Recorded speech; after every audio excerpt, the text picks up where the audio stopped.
Nuestro tema de esta mañana es: ¿recibirá a Cristo o lo rechazará? Y para eso quisiera invitarlo que fuera en su Biblia a San Juan capítulo 1 y leyéramos los versículos del 10 al 14. Y dice así la palabra de Dios, leída en el nombre del Padre, del Hijo y del Espíritu Santo. Había un hombre de los fariseos que se llamaba Nicodemo, un principal entre los judíos. Este vio a Jesús de noche y le dijo: Rabí, sabemos que has venido de Dios como maestro. Perdón, no es esa la llamada, disculpe.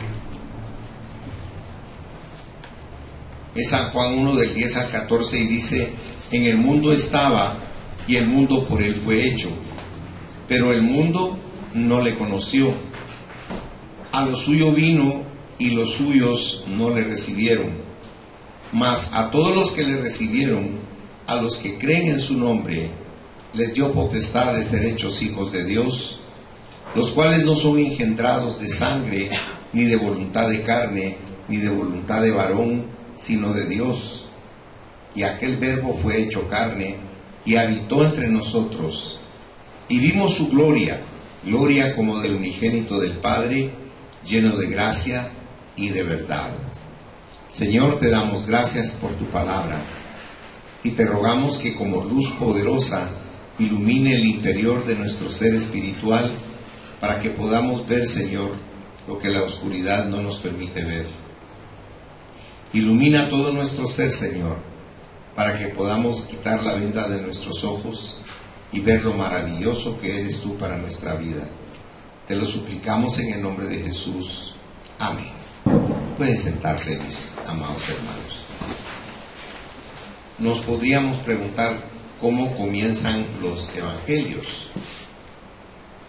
Y vemos, por ejemplo, que Mateo comienza con Abraham y presenta a Cristo como el rey de los judíos. Y utilizan figuras de animales o de objetos o de personas. Y en este caso es un nombre. Luego vemos que Marcos empieza con Juan el Bautista y presenta a Cristo como el siervo humilde. Y la figura que le dan es la de un león. Luego vemos a Lucas que empieza con el establo y presenta a Cristo como el Hijo del Hombre. Y aquí lo presentan como un toro. Y por último vemos el Evangelio de Juan, que comienza en el principio y presenta a Cristo como el Hijo de Dios.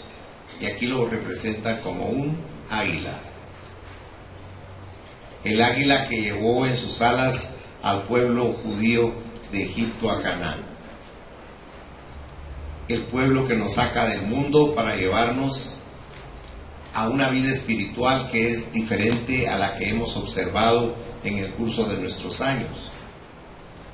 Pero es por una razón, porque nosotros aceptamos a Cristo en nuestro corazón. Fíjense que es algo tan sencillo que para las personas se vuelve dramático y se vuelve difícil, porque lo asocian con un cambio de religión. Y usted no necesita cambiar de religión, usted necesita cambiar su corazón. Y la única manera de alcanzarlo es tratando de vincularse con Dios a través de su palabra. Si usted va a ver más adelante, le pone atención lo que le dijo a este hombre que era sumamente religioso, a Nicodemo. Le dijo que teníamos que nacer del agua y del espíritu. Pero la analogía del agua que se está usando ahí no es el bautismo, sino significa la palabra de Dios. Porque lo único que lava nuestra vida, lo único que nos quita la mácula del pecado, es la palabra de Dios. Y usted lo puede observar en su propia vida. Piense cuántas horas utiliza usted para leer la palabra de Dios diariamente, o cuántas medias horas, o cuántos minutos. No le digo segundos porque entonces no habría lectura. Pero si usted nota, nuestra lectura de la palabra es tan escasa, porque ignoramos totalmente que cuando leemos la Biblia de ella procede el soplo divino, de ella viene el viento de Dios para limpiar todo nuestro ser, pero también para darnos fuerza, para darnos ánimo, para darnos consuelo, para satisfacer las necesidades del hombre que no pueden ser saciadas por nada del mundo. Solo Dios puede hacer eso en nosotros, porque hay algo increíble, que Él nos ama intensamente. 2 notas le escribí y son breves. La primera es Jesús, la luz de los hombres. El mundo está en una situación desesperada. Está lleno de oscuridad. La oscuridad del pecado y la desesperación. De la enfermedad y la muerte. De la corrupción y el infierno. La oscuridad cubre todo el mundo. De este problema es que se trata este pasaje. Hay esperanza en Jesucristo, ya que Cristo es la verdadera luz y la luz disipa la oscuridad. Cristo es la luz. Cristo fue trágicamente rechazado cuando vino a la tierra por su propia gente, y Cristo fue maravillosamente recibido por algunos. Jesucristo es visto como la vida verdadera, real y genuina, que ha venido a dar luz a cada hombre. Esta luz del Evangelio y también la luz del Espíritu Santo, porque es el que nos guía a toda verdad. A veces uno cree que no necesita, pero uno necesita la guía de Dios.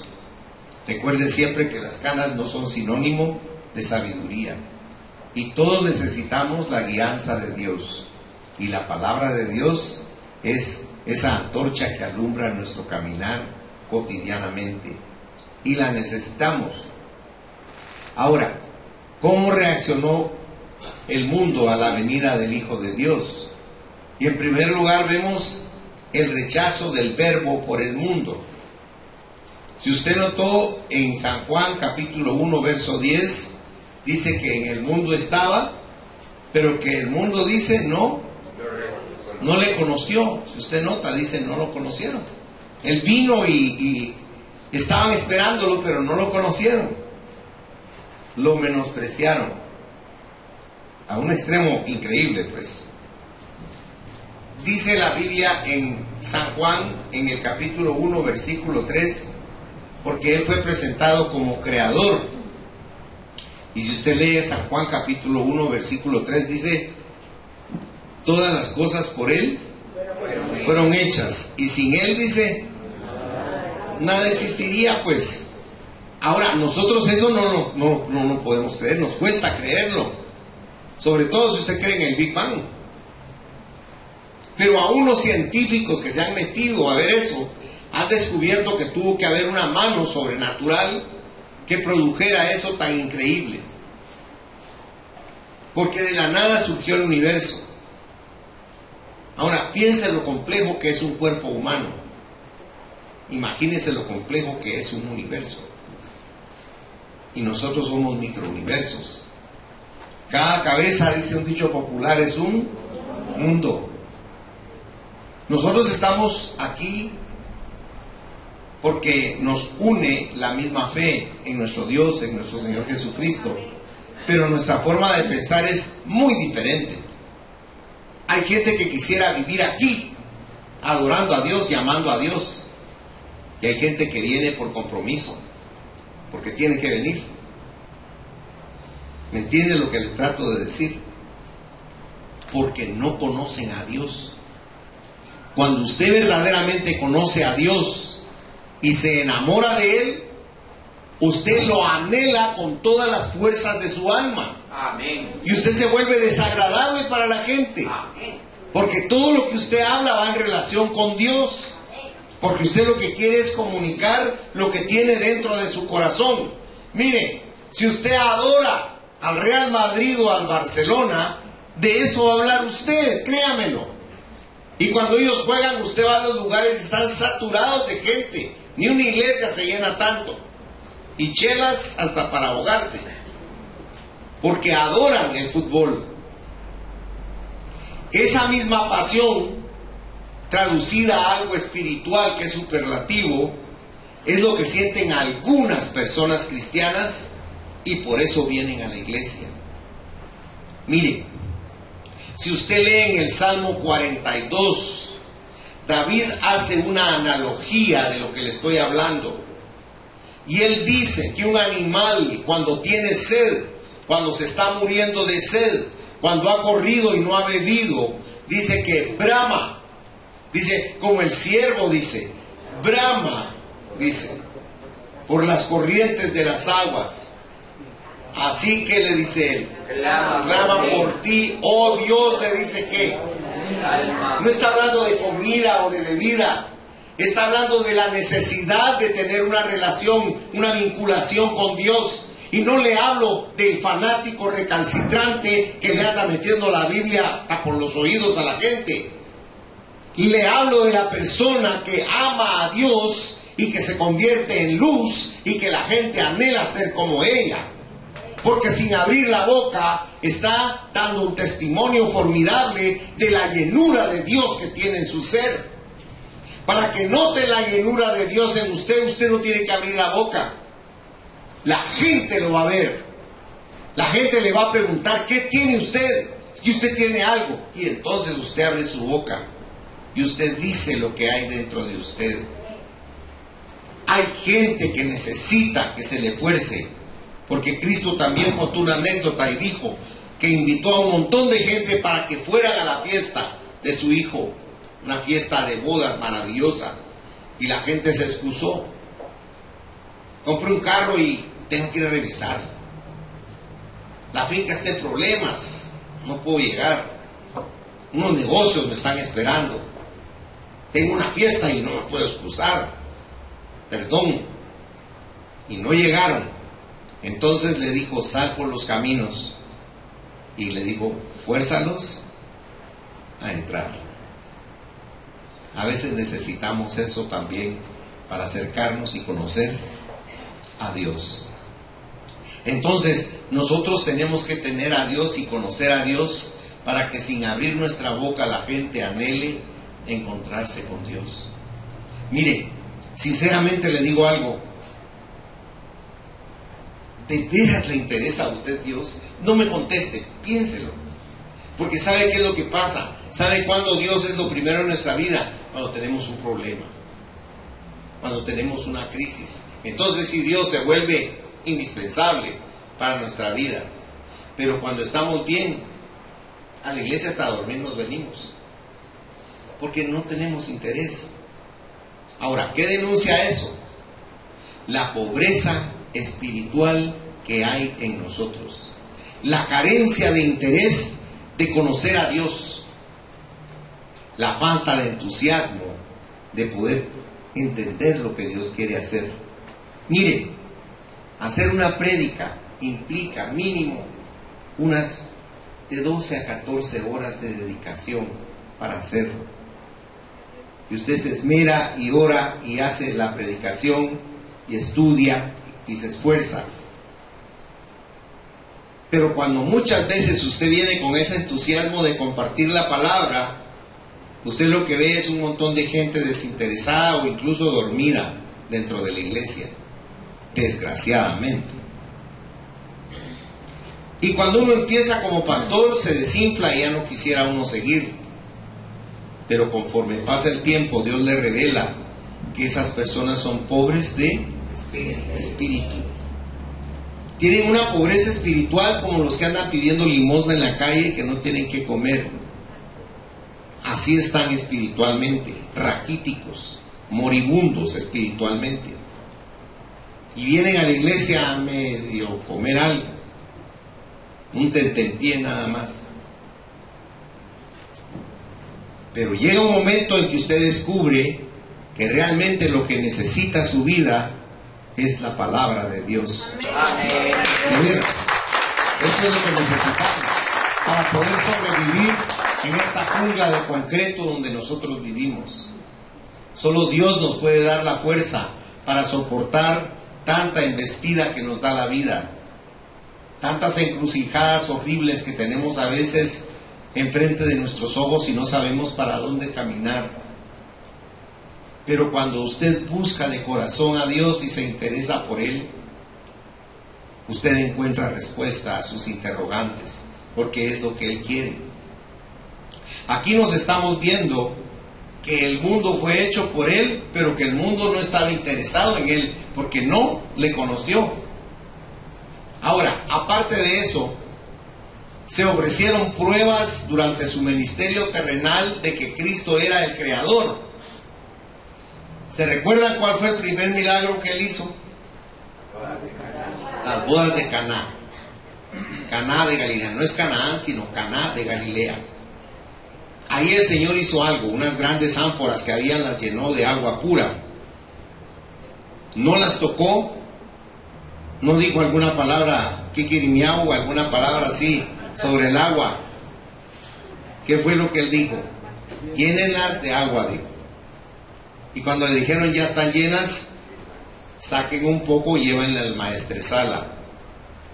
Y cuando el maestresala, que era un experto, lo probó, llamó al dueño de la fiesta y le dijo: ¿qué pasa contigo? Te estabas quejando de que no había vino, y estaban avergonzados y abochornados, y resulta que estás haciendo al revés las cosas, porque primero se da el buen vino, y ya cuando la gente está medio embriagada ya no nota que le estás dando el mal vino, pero tú lo hiciste al revés, te estás dando el mejor vino para el final, porque ese vino no era humano, porque era figura del Espíritu Santo.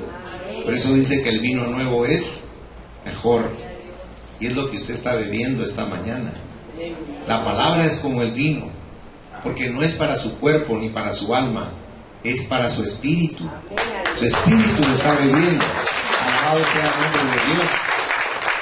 Y es lo que el Señor hizo en las bodas de Caná de Galilea. María no le ordenó a Él. Recuerde que ya había muerto José, y la cabeza de la casa era Jesús, y María se acercó afligida, porque hay aflicción en el corazón del hombre por las cosas materiales. Y ella se acercó humanamente y le dijo: no hay vino. Mira el bochorno que están pasando. Mira la vergüenza que sienten de haber invitado a la gente y ya no hay vino. A veces duraban 7 días las fiestas de bodas. Gracias a Dios ya no es así.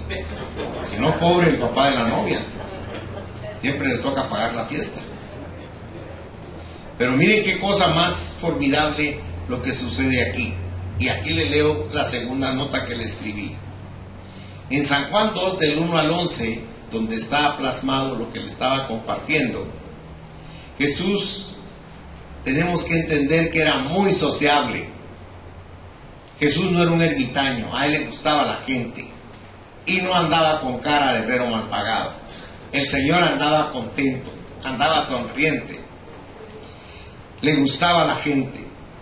Los novios se sentían mal porque faltó el vino, y María se sintió como ellos y rogó a Jesús que les resolviera el problema. La preocupación de María describe la preocupación del hombre socialmente, pues tiene muchas necesidades sociales y se preocupa por la salud social, por la plenitud social, por la paz social, por la comodidad social, por las viviendas sociales y por la justicia social. Cristo satisfizo la preocupación social, la necesidad, el momento difícil. Resolvió el problema y satisfizo la preocupación más profunda del hombre, la vida, la felicidad, el amor, la satisfacción, la tranquilidad, la plenitud, la seguridad y el sentirse completo. Hay un hermano nuestro por el que hemos estado orando, que tiene sus días contados. Y él me decía: Miguelito, pídale a Dios que me regale un tiempo más, que me regale unos días más. de vida. Y créame que yo he llorado de impotencia y le he pedido perdón a Dios, ¿verdad? Porque mi llanto es frustrante. Pero debemos recordar que Dios tiene en sus manos la vida de Él y la mía. Podría ser que yo me fuera antes que Él. Lo importante aquí es a dónde vamos. Eso es lo importante. Ahora, el cáncer puede invadir todo el cuerpo. A mi hermana el doctor Yamate la abrió literalmente desde el pecho hasta el pubis y la volvió a cerrar. Y le dijo, fíjate mamadita, le dijo, que no te quise hacer ninguna operación porque estás tan llena de cáncer, le dijo. Es como que te hubieran regado ajonjolí en todo, le dijo. No hay un lugar de tu cuerpo que no tenga cáncer. Y mi hermana regresó a los Estados Unidos. Y estando allá, le dijeron que tenía aproximadamente una semana de vida en Boston. Y esa noche ella estaba en su cuarto pensando cómo había desperdiciado su vida. Porque fíjense que hasta que estamos frente a la muerte, nos arrepentimos de un montón de cosas que no hicimos o que hicimos mal. Y estaba meditando en eso cuando frente a ella la cortina que daba a un patio bien grande que estaba lleno de nieve se iluminó de luz y la cortina se abrió y ella se quedó viendo, dijo, ¿qué es esa luz? Y de esa luz salió Jesucristo caminando, porque ella me dijo, yo creía en Jesús, pero así como creen todos, me dijo, relativamente, pero cuando lo vi me quedé pasmada, me dijo, pero no me dio miedo. Y él me habló, pero no con una voz audible, sino me habló desde su mente y me dijo que yo debía cambiar mi vida realmente, mi carácter, mis actitudes, mis reacciones. Y solo me puso su mano en un pie y yo sentí un calorcito delicioso en el pie. Y él se sonrió conmigo, se dio la vuelta y salió por el mismo lugar e incluso tuvo la gracia para mí de dejarse moviendo la cortina para que yo supiera que no era imaginación mía, sino que realmente él había estado ahí. Y aún así yo dudaba, yo decía, no será mi mente que me jugó, como estoy, prácticamente me estoy muriendo, puede ser que yo me lo haya imaginado. A las 3 de la mañana tuvieron que llegar a traerla al quirófano porque estaba pegando unos gritos horribles que se oían en todo el hospital del dolor. Entonces los doctores dijeron de plano, se va a morir, y la tuvieron que llevar al quirófano. Y en el quirófano le salió vaginalmente una masa, como que hubiera tenido un parto. Una masa maligna salió de su cuerpo. Y al otro día estaba tranquila y estaba en paz. Y llegó mi hermana y le dijo, me trajiste mi peluca porque ella no tenía pelo. Poneme mi peluca, le dijo, y maquillame, porque si muero me quiero ir bien arregladita, que no me miren así como estoy. Y mi otra hermana con lágrimas en los ojos la maquilló, la arregló. Su esposo estaba ahí doblegado totalmente, él que no creía en nada ni buscaba a Dios. Y pasó algo increíble, en la tarde tenía hambre. Al día siguiente la examinaron y se asustaron de que el organismo estaba funcionando bien. Para no hacerles larga la historia, el día que fue con el doctor que la operó allá, el doctor se paró subiendo en la silla del miedo, porque creyó que la muerta lo había llegado a ver. Y le dijo, de veras, era un argentino, mira, le dijo, me asustaste de veras, para mí estaba muerta. Pues sí, se murió lo malo en mí, le dijo, pero aquí está lo bueno. Vine a darle las gracias por toda su atención. Y mi hermana quedó sana. Pero dentro de las cosas que Dios le habló, fue decirle, ya no vuelvas a tu vida anterior. Pasaron los años y mi hermana volvió a su vida anterior. Hace aproximadamente 5 años falleció de cáncer nuevamente. La diferencia es que ahora sí saben dónde está, porque está con el Señor. Amén. Pero Dios la sanó.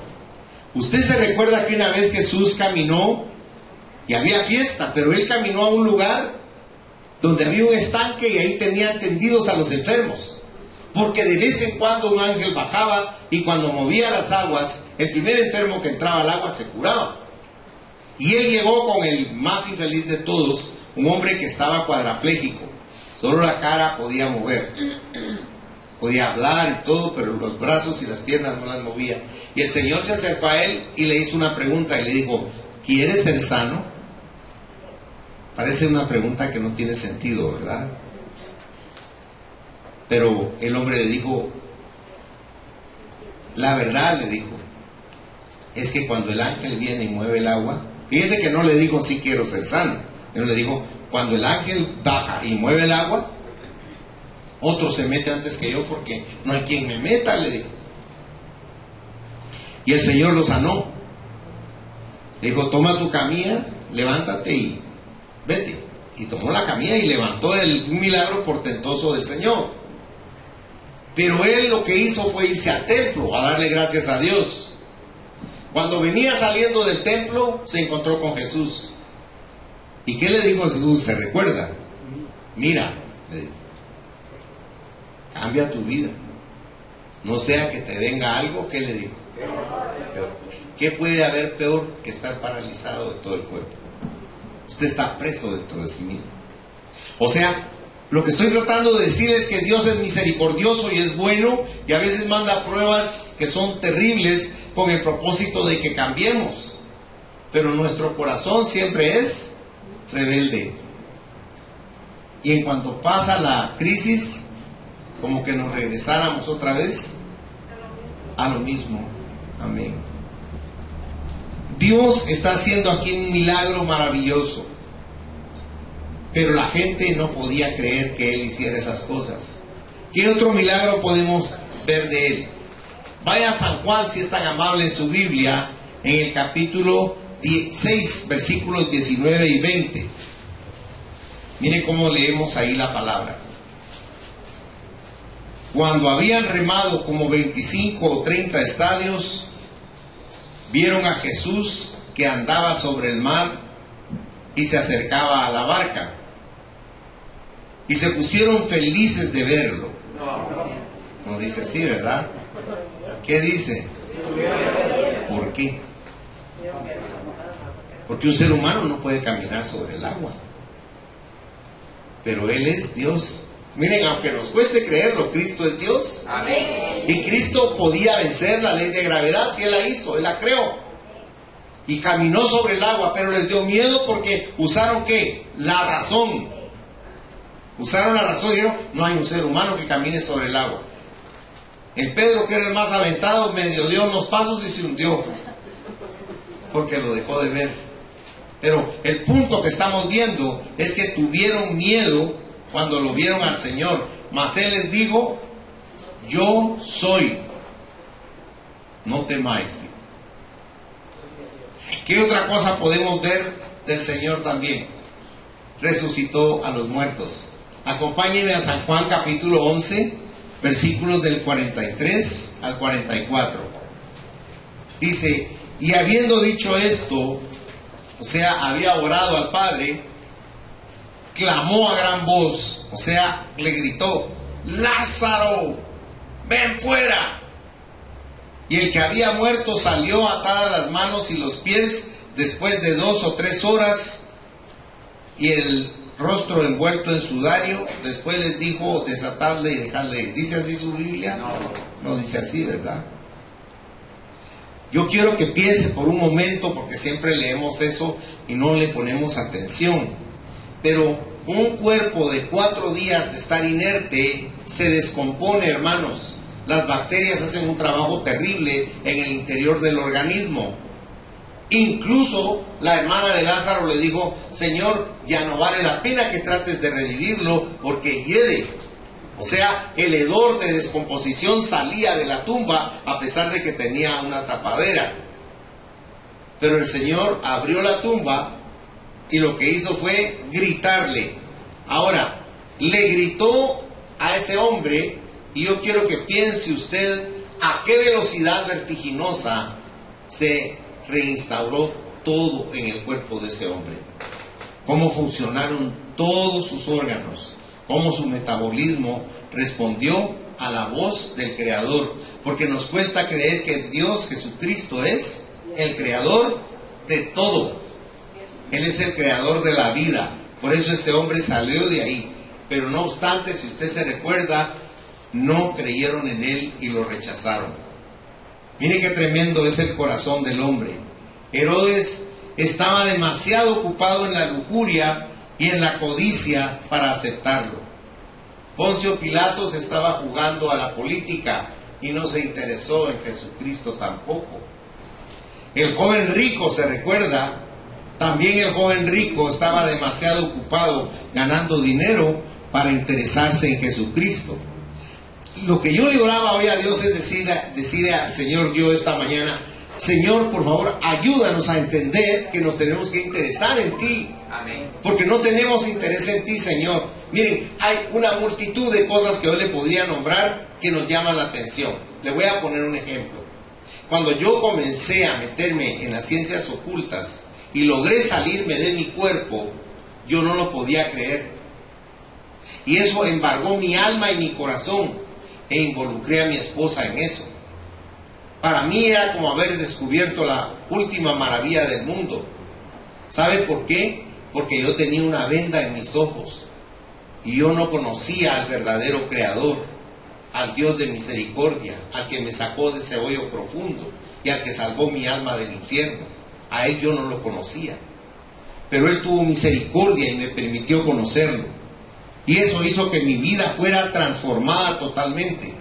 Porque hay cosas que nos embargan la mente, pero es muy diferente que le embargue su espíritu. Eso es bien difícil. Algo que a usted lo atraiga como un imán, eso es bien difícil. Si usted va a Efesios en el capítulo 4, verso 23, ¿qué dice Pablo? Haga memoria, ¿qué dice Pablo? Y renovaos, ¿en qué dice ahí? En el espíritu de vuestra mente. Porque ¿qué usa Satanás para apartarnos de Dios? Los intereses creados del mundo para apartar nuestra mente de lo espiritual, de lo que vale la pena. Mire, todo lo que es del mundo pasa, todo. Pero el que está con Cristo permanece para siempre. Cristo no pasa. Él permanece y prevalece por sobre todas las cosas. Dijo que ni una jota ni una tilde se iba a quitar de lo que era su palabra, porque se iba a cumplir. Y así ha sido, desde el principio hasta ahora. Vemos también el rechazo de Cristo de parte de los judíos. Hasta la fecha lo rechazan. No lo aceptan al Señor. En primera de Juan 1:11 dice: a los suyos vino. ¿Y los suyos qué dice su Biblia? No le recibieron. ¿Y sabe qué es lo más tremendo? Que ellos habían estado esperando al Mesías. Lo esperaban de veras con ansias, pero no podían creer que Él fuera, porque no tenían conocimiento. ¿Se recuerda usted que uno de los apóstoles llamó a otro que estaba por ahí? Y le dijo: ven, hemos encontrado al Mesías. ¿Quién es? Le dijo. Es Jesús de Nazaret. ¿Puede salir algo bueno de Nazaret? ¿Estás loco? Pero cuando lo llevó frente a Jesús, dijo Jesús: he ahí un israelita recto y honesto. ¿Y de dónde me conoces? ¿Me sabía cómo es uno de arrogante? ¿De dónde me conoces? Cuando te vi bajo la higuera que leías la palabra del Señor. Dijo: mi Señor y mi Dios, y se hincó, porque él recordaba que no había nadie que estuviera ahí con él, pero Dios sí estaba ahí. Mire, aunque usted se venga a dormir a la iglesia, aunque no me lo crea, ahí como usted está Jesús. Porque su mente está interesada en las cosas del mundo, no en Dios. Por eso se duerme usted en la iglesia y deja entrar ese espíritu de sueño. Pero cuando entre a la iglesia, ore y dígale: Señor, yo estoy interesado en ti. No en lo que el pastor me vaya a decir, sino en lo que me diga tu palabra. Porque yo necesito crecer y madurar espiritualmente para tener un tipo de vida diferente a la que llevo. Porque cada vez que usted tiene un problema, una crisis, usted se derrumba. Media vez no tenga eso, usted es fuerte y es optimista. Pero cuando está montado en el caballo, allá es diferente. Cada reparón lo bota.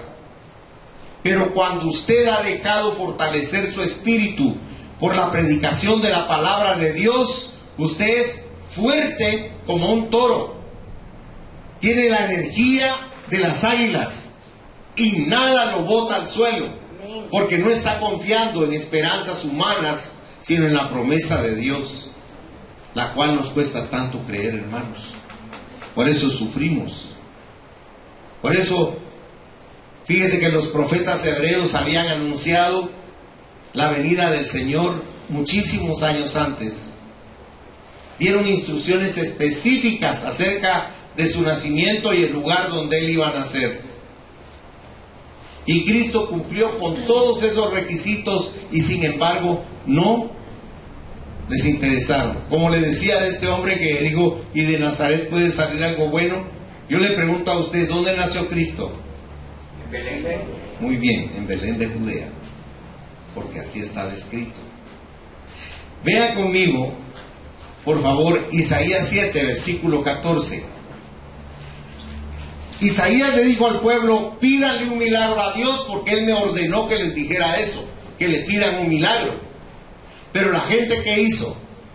No, ¿cómo le vamos a estar pidiendo milagros? Y Él les dijo: ustedes son necios y rebeldes en todo. Pues para que vean que Él hace el milagro, la Virgen concebirá. Léalo conmigo, Isaías 7:14. Por tanto, el Señor mismo os dará señal. He aquí que la Virgen concebirá y dará a luz un hijo y llamará su nombre Emmanuel, que traducido es Dios con nosotros.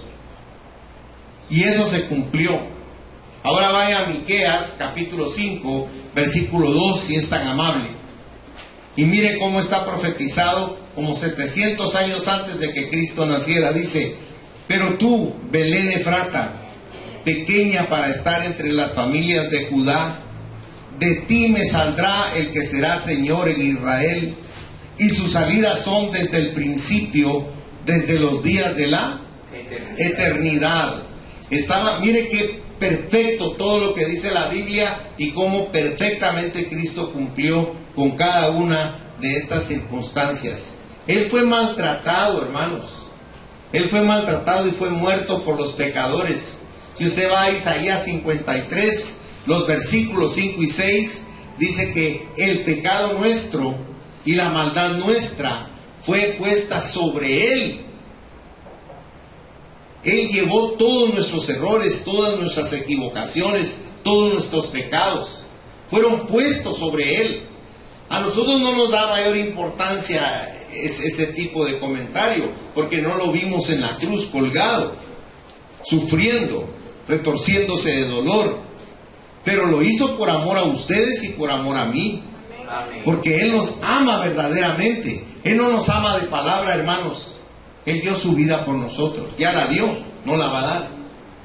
Por eso cuando usted lee lo que dice la palabra en Juan 3:16 es: porque de tal manera, dice, amó Dios al mundo, que ha dado a su Hijo unigénito, para que todo aquel que en Él, ¿qué dice? Cree, no dice crea. Usted tiene que, ahora es un presente constante. Cree, no se pierda, mas tenga vida eterna. O sea, ese amor nosotros lo honramos cuando le abrimos nuestro corazón a Cristo. Se sentó una señora frente a mí con un gran problema y me dijo: ¿cómo puedo resolver este problema?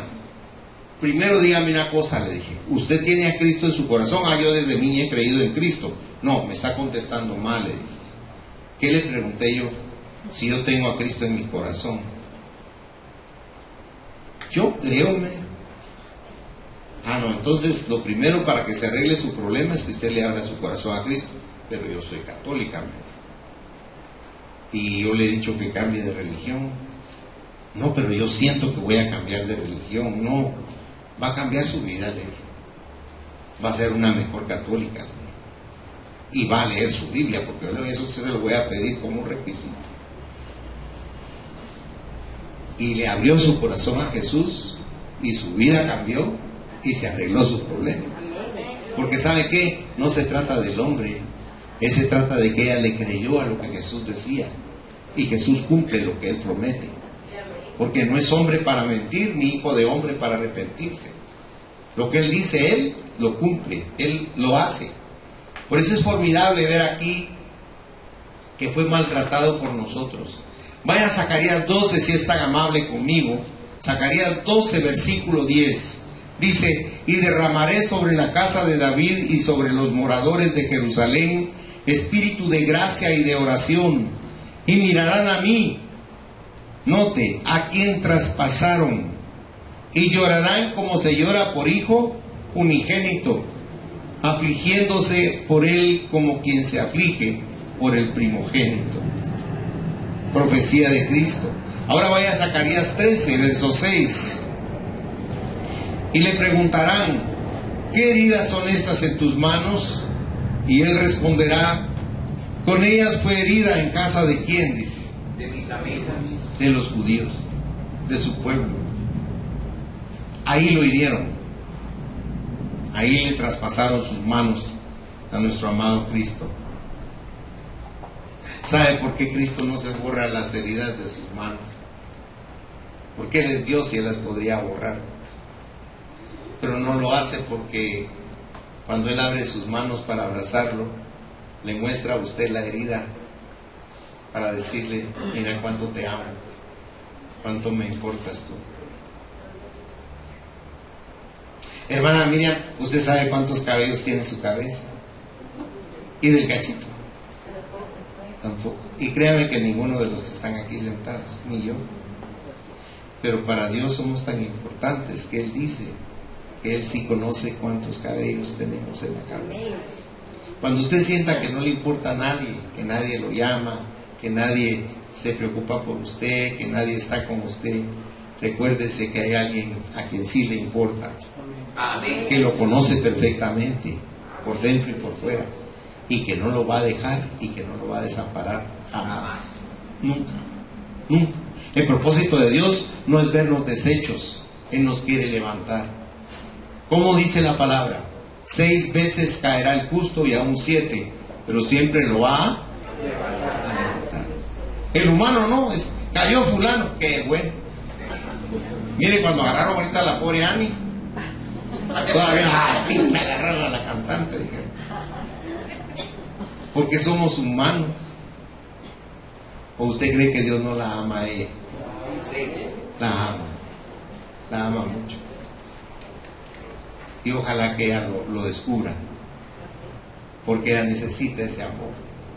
Todos necesitamos ese amor, fíjense.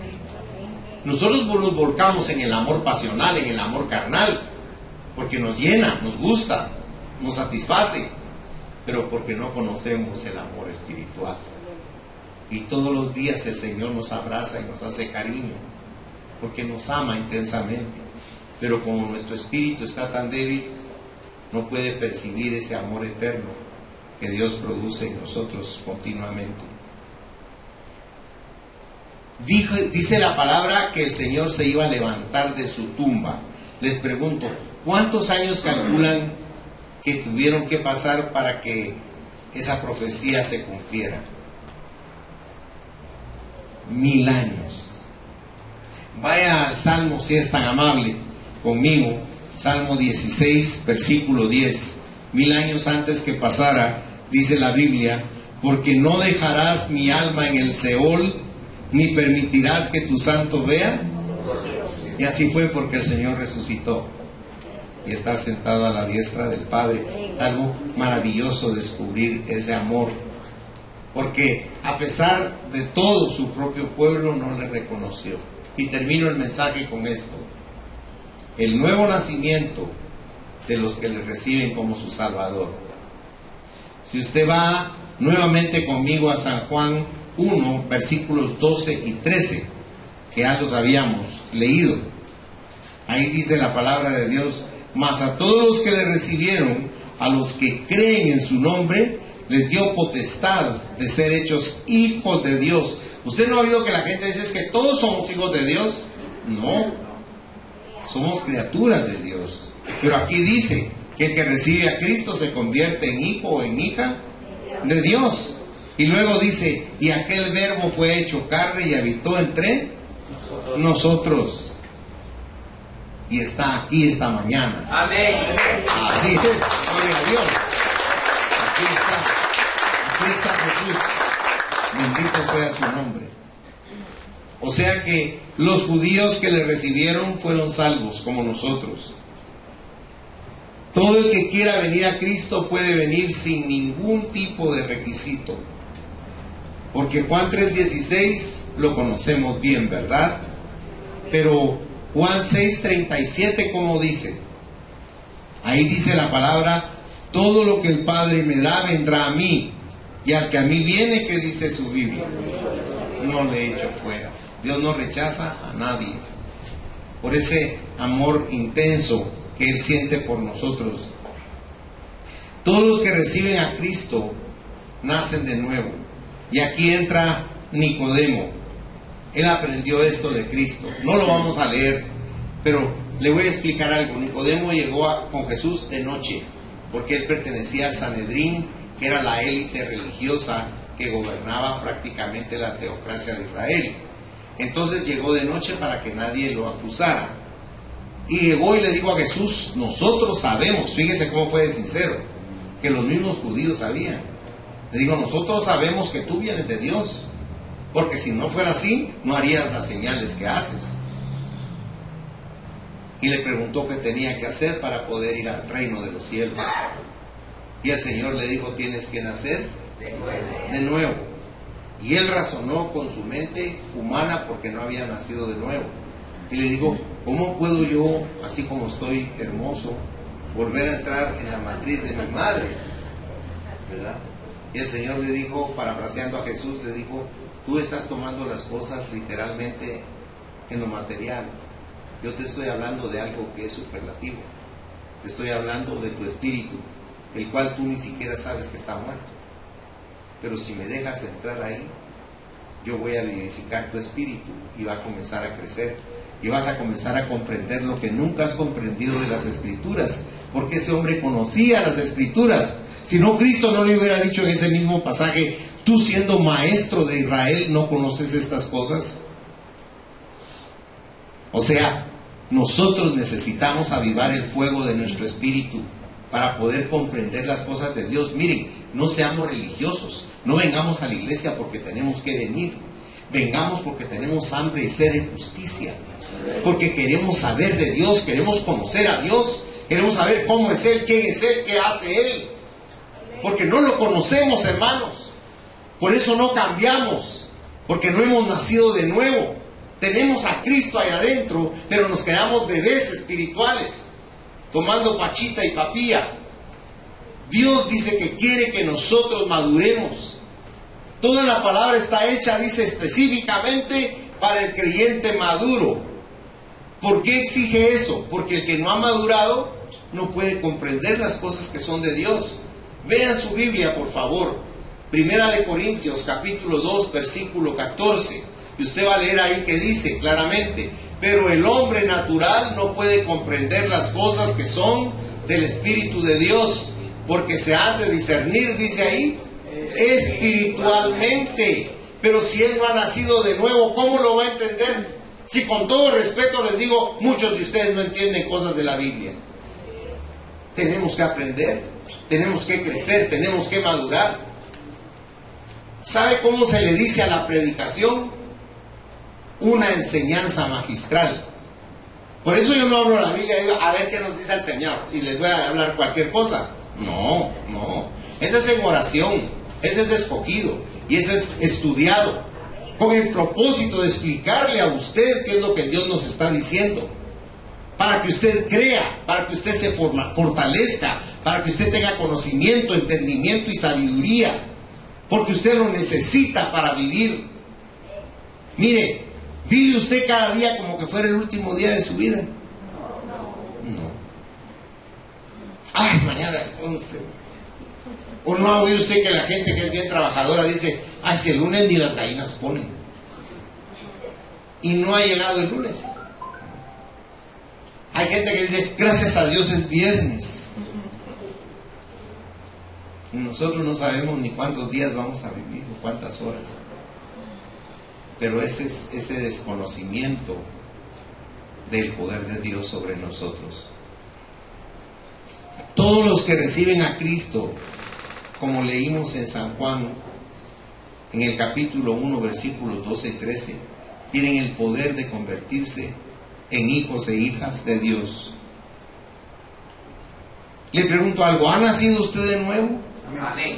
Gloria a Dios, bendito sea Dios. Porque antes de todas las cosas era Cristo. Si usted, por favor, San Juan 1, versículo 14, nos dice ahí que aquel verbo que existió desde siempre, ¿qué hizo? Se hizo carne, dice, fíjense. Vea conmigo, San Juan 1:14.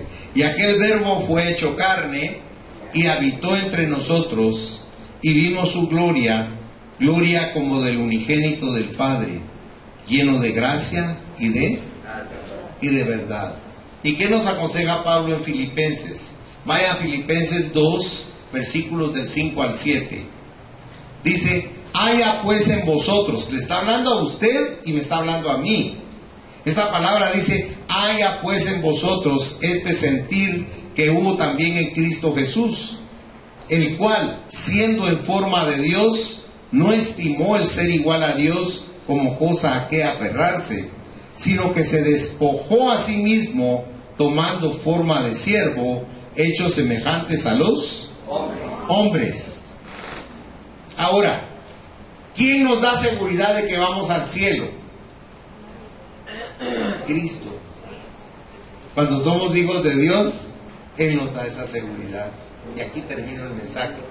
Vayan a San Juan, si es tan bondadoso, capítulo 14, y le voy a leer del 1 al 6, y con todo respeto le voy a suplicar, ténganme paciencia, ya se van a ir. Solo póngale atención a estos versículos, porque son para bien suyo, porque es una promesa que le va a dar esperanza. Mire cómo dice San Juan 14 del 1 al 6. No se turbe vuestro corazón. ¿Creéis en Dios? Creed también en mí. En la casa de mi Padre muchas moradas hay. Si así no fuera, yo os lo hubiera dicho. Voy pues a preparar lugar para vosotros. Y si me fuere y os preparare lugar, vendré otra vez y os tomaré a mí mismo, para que donde yo estoy, vosotros también estéis. Y sabéis a dónde voy, y sabéis el camino. Le dijo Tomás, Señor, no sabemos a dónde vas. ¿Cómo pues podemos saber el camino? Jesús le dijo, yo soy el camino y la verdad y la vida. Nadie viene al Padre sino por mí. Vino a la tierra para que nosotros pudiéramos ir al cielo. Mire qué amor, ¿verdad? Para que tengamos esa esperanza. Mire, mi hermana Celeste me decía, cuando Emilio estaba en España con aquel uniforme, se miraba tan guapo y las mujeres decían, ay, puro Clark Gable. Pero ahí ya tendría él como unos 30, más, ¿verdad? Más. Prepárese porque cuando lo mire ahí arriba va a tener 20 y usted igual. Es que nos cuesta creer, pero fíjense que allá arriba, allá nos están esperando, hermano. Amén. Fíjese que cuando usted, no le estoy diciendo que le entre espíritu de muerte tampoco, porque no es de eso la prédica, sino que tenga ese gozo de decir, si me muero, qué alegre. Voy a ir a un lugar mejor que este y me voy a juntar con mis seres queridos para siempre, para no separarme nunca de ellos. Mire si no es motivador eso. ¿Y para qué nos iba a engañar Jesús con eso, hermano? Por eso fue que permitió que Pablo fuera, para que nos dijera, sí es cierto, sí hay un paraíso, sí hay una dimensión donde está Dios, para que nuestro corazón no se entristeciera, sino que se llenara de esperanza, que es lo que más quiere Dios. Y yo sé que ustedes todos aman a Jesús y están aquí por Él. Cierren sus ojos, por favor. Señor Jesucristo bendito, nosotros todos te damos gracias porque te tomaste el tiempo para estar esta mañana con nosotros, así como en todas las demás iglesias donde se predica tu palabra. Yo te doy gracias por cada persona en este lugar, Señor. Y yo te pido con todas las fuerzas de mi espíritu, de mi alma y de mi corazón, que a cada uno de ellos les des una sabiduría sobrenatural, una sabiduría que no viene, Señor, de los libros, una sabiduría que viene del Espíritu Santo. Espíritu Santo, Santo Espíritu de Dios, Dios nuestro, te pido que vengas a cada corazón, a cada vida de los presentes y les des esa revelación, ese conocimiento, ese gozo, esa esperanza, esa luz brillante, para que ellos, Señor, se sientan gozosos de saber que son tus hijos y tus hijas y que tienen en sus manos ese privilegio tan formidable. Te pido también que cuando estén desesperados por alguna causa, lo pongan a tus pies, porque tú tienes cuidado de nosotros, y que nos ayudes a ser pacientes para poder pasar el valle de sombra y de muerte que a veces nos toca transitar, o como dice tu palabra en Isaías 43:2, que aunque pasemos por ríos inmensos, no nos vamos a ahogar, y si pasamos entre las llamas de fuego, no nos van a quemar, porque tú eres nuestro muro protector, porque nos amas tanto como nadie nos ha amado. Por eso es mi ruego y mi súplica esta mañana, que al abrir el entendimiento espiritual de cada hermano y de cada hermana, comprendan que tenemos que sentir un amor intenso por ti, porque tú eres la razón de la vida, de la existencia, eres la respuesta a todas nuestras interrogantes y eres el sanador de todo nuestro ser.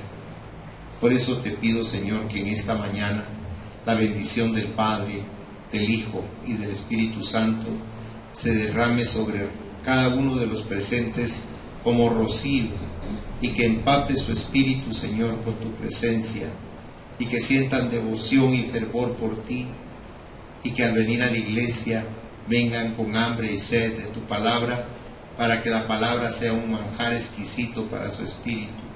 Te lo ruego con todas mis fuerzas y los bendigo con amor. Amén, Señor. Y amén. El Señor lo tiene de mucha bendición, hermano.